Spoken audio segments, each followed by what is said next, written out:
En matière d'aménagement, les nouveaux élus, arrivés aux responsabilités après les dernières élections municipales, vont devoir résoudre une équation multiple. Un contexte normatif complexe, des contraintes financières accrues, ceci alors que les attentes de la population sont toujours plus grandes.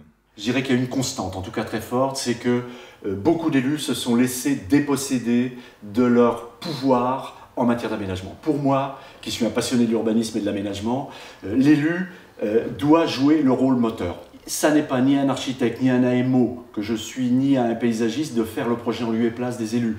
C'est à l'élu de définir une stratégie urbaine. On est là pour l'aider, lui donner des éléments de scénario, lui donner des éléments financiers, des éléments techniques, oui.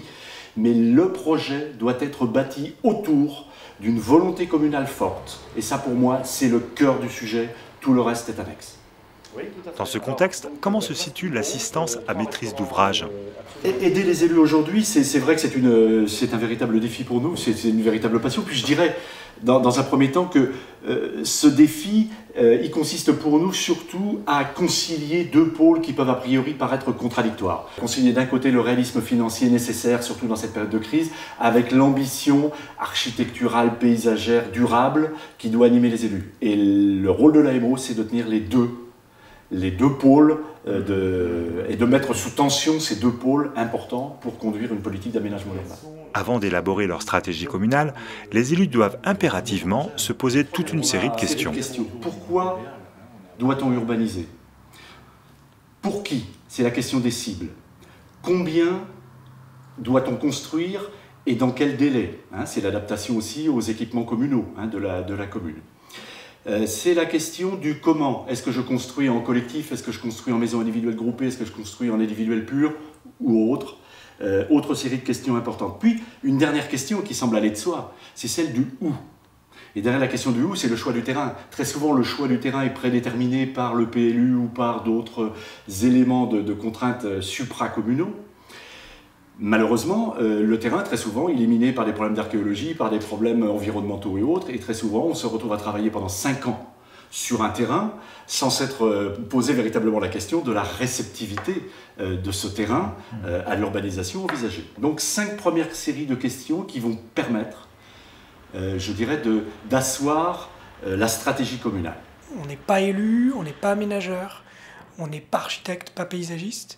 Par contre, on est à l'interface pour faire que l'ensemble de ces métiers puissent agir de concert. Ce qui est passionnant, c'est qu'on n'a jamais la solution au départ, puisqu'elle va dépendre du contexte local, des moyens de la collectivité, de ses envies, de ses ambitions. Et d'autre part, être ce maillon entre le décideur et les usagers qu'on associe dans le cadre de dialogue participatif sur l'élaboration des projets. C'est un réel travail d'équipe, que ce soit les services de l'État, mais surtout l'équipe pluridisciplinaire. Nous travaillons toujours en équipe, on n'est jamais seul. Donc c'est très concret, et à côté de cela, c'est vrai que de par mon profil, j'assure la sécurité juridique de la bonne conduite d'une opération d'aménagement. Moi, ma passion, c'est véritablement de transmettre aux élus une connaissance, de manière à ce qu'ils deviennent véritablement acteurs de leur projet. Donc ça va passer bien évidemment par de la pédagogie. La pédagogie, ça va être, c'est un blog, c'est un site, c'est des journaux, c'est des voyages à l'étranger. L'an dernier c'était Fribourg, cette année ça sera la Hollande. Amener voir les élus, leur faire toucher de manière concrète la réalité de l'aménagement et si possible, les faire rêver. Alors Fribourg, effectivement, ça fait beaucoup réagir. Il y a toujours une première partie d'élus qui disent « Ah, c'est trop différent de nous, c'est pas possible, etc. » Et puis d'autres élus qui ont vraiment été impressionnés, etc. et qui se disent « Bon sang, c'est tellement intéressant qu'on ne peut pas rester indifférent. Il faut que nous, dans notre propre projet, avec ce qu'est notre territoire, ce qu'on est, nous, on imagine s'en imprégner et qu'on invente une autre manière d'aménager l'espace chez nous, parce que ce qu'on voit là est vraiment intéressant et peut nous nourrir. » Un nouveau voyage d'études est en préparation pour septembre. La destination sera la petite ville d'Houten, dans les Pays-Bas, moins connue que Fribourg, mais tout aussi remarquable en termes d'aménagement durable.